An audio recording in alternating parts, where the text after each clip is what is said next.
أكدت هذه اللقطات أن هؤلاء الأشخاص هم أنفسهم في كل الأماكن، حيث يقوم شخص بتصوير المشهد وبثه على مواقع الإنترنت.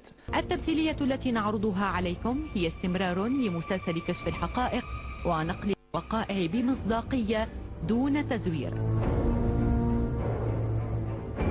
هذه المجموعة التي تشاهدونها الآن هي ذاتها التي خرجت في سوق الحميدية وصورت على أنها مظاهرة تطالب بالحرية.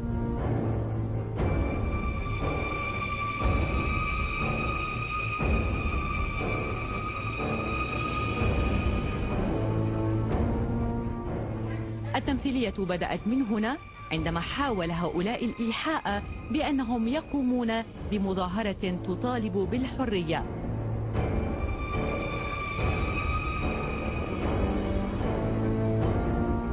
وفجأة ودون سابق إنذار تلتفت المجموعة إلى الخلف لتقوم الكاميرا بتصويرهم، وهنا الفتاة تعطي الإشارة لمن معها بالبدء على أساس أنهم رجال أمن.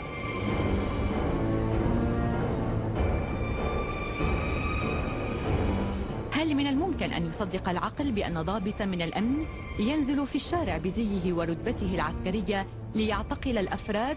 حيلة لا نظنها تنطلي حتى على الصغار.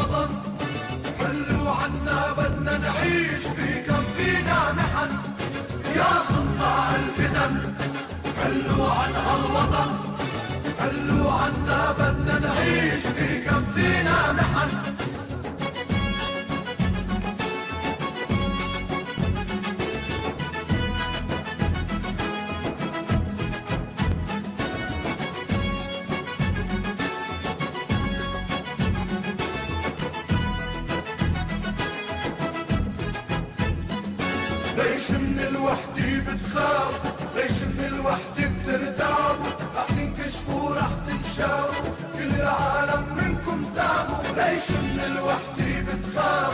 ليش من الوحدة بترتاب؟ رح تنكشفوا رح تنشافوا، كل العالم منكم تابوا. يا صناع الفتن خلوا عن هالوطن، خلوا عنا بدنا نعيش بكفينا نحن.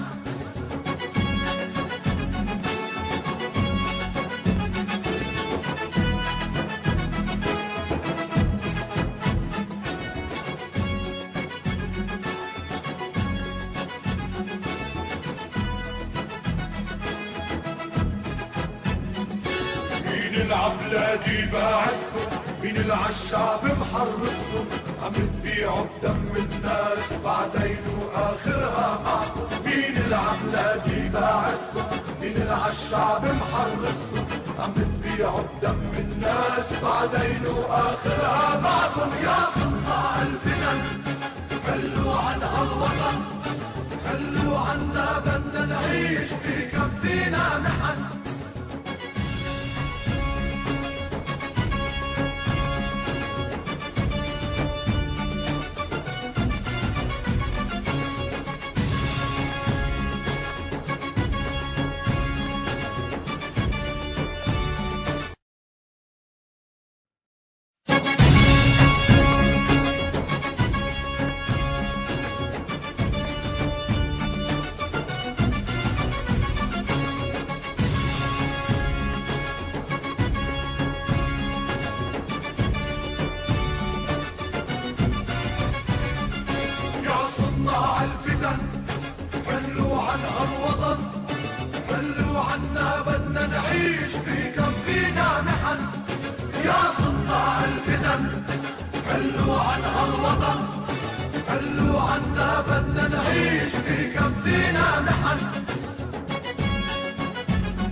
ليش من الوحدة بتخافوا؟ ليش من الوحدة بترتابوا؟ رح تنكشفوا رح تنشافوا، كل العالم منكم تابوا. ليش من الوحدة بتخافوا؟ ليش من الوحدة